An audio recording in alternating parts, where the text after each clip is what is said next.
All right, we're back again, and today, as promised, I was going to walk this weird looking path. So let's go. Oh boy.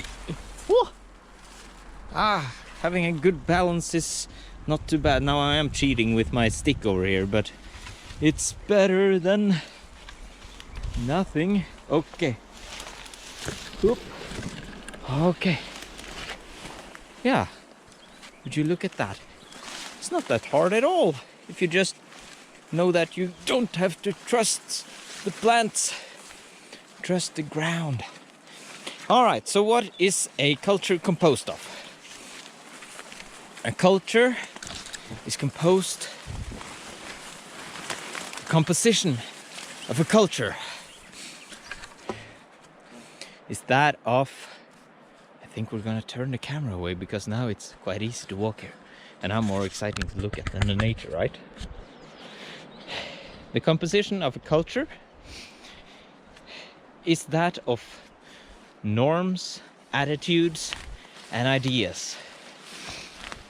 And a good culture is a culture that survives. It's a culture that promotes life. Because if a culture promotes death, then that culture is doomed. Because things happen in the world. And if you believe that Darwinism is a thing, then you believe that the survival of that which survives is that which survives. Which usually is the survival of the fittest in extreme cases, but mostly survival of, at least in human selections, it's mostly sexual selection, which is not random at all. Because that's why. Whoop! No falling. I'm good, I'm good. Yeah. Females are the ones mostly selecting.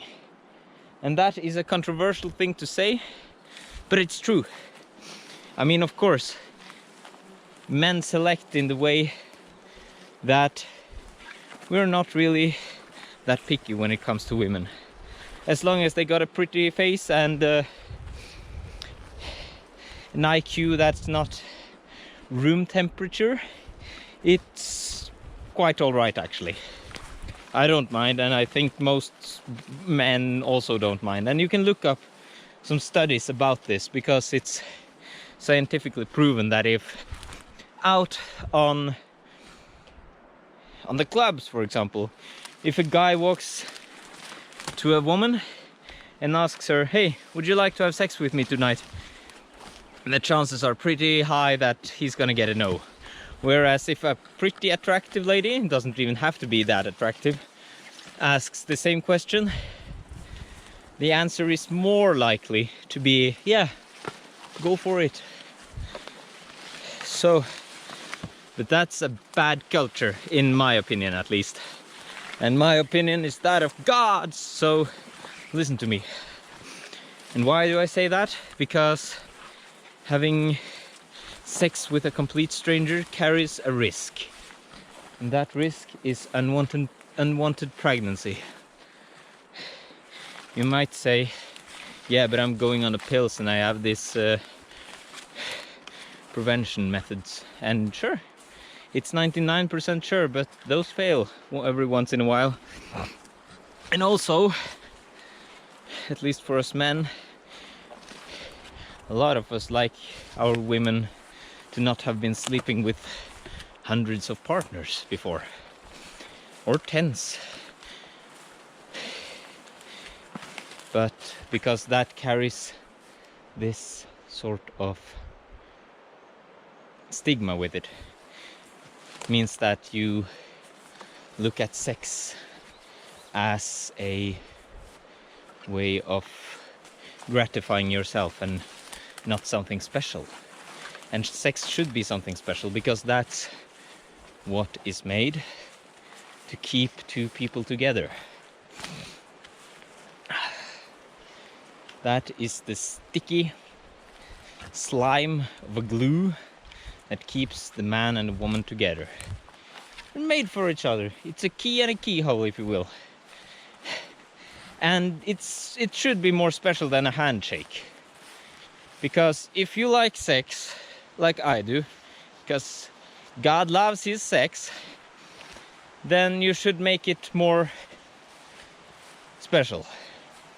Because if you see sheep or cows, or any animal for that matter, sex is not that special, really. That's why they don't really care about it that much.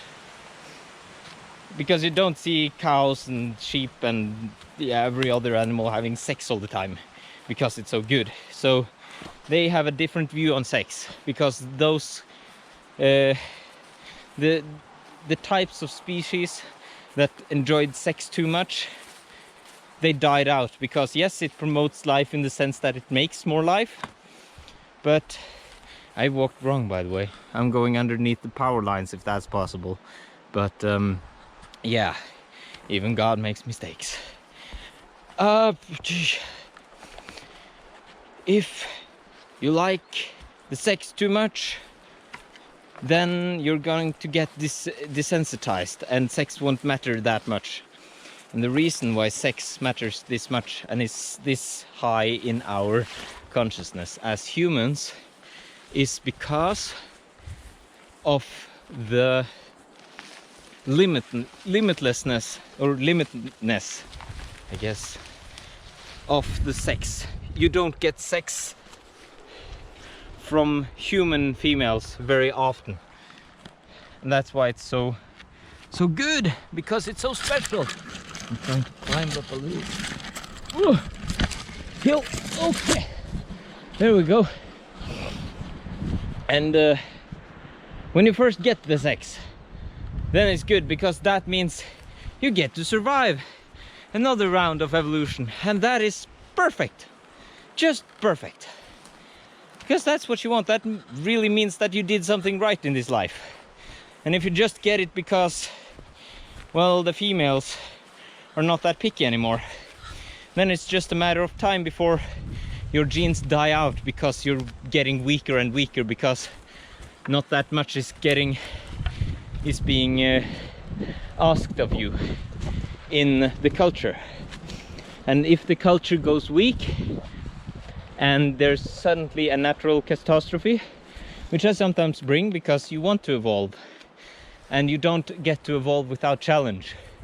That's why you exercise, for example. You put challenges on yourself voluntarily, so you don't get killed by the challenges, the big ones, that I'd send you. For example, a hurricane. If you don't learn how to swim, then if there's a big wave and you're falling out of a boat, you're more likely to drown than if you can swim. So that's why we have cultures.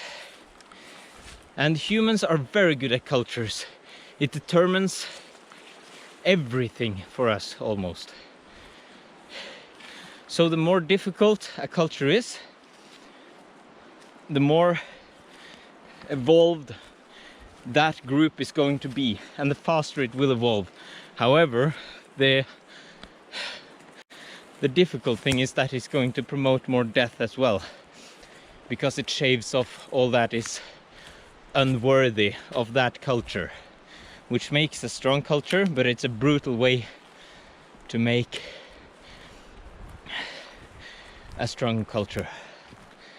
All right, if I'm gonna get some footage at the top of this mountain, if I even get there, then I'm going to have to stop filming right now. So that is somehow about, well, how culture works in humans. And this is a subject or a topic that's going to be talked a lot more about from me, because this is a big one, and a 10-minute video is not going to cover nearly enough of what I gotta say to you lazy fucks out there. Get out there and do some stuff. Make yourself in the image that you want to be, and do that through the means of challenging yourself to be something that you weren't yesterday. That's hopefully better. And what is better and what is worse? Better is that which promotes life, and worse is that which promotes death. And that depends entirely on the situation. Now, thank you for watching. I'll see you on top.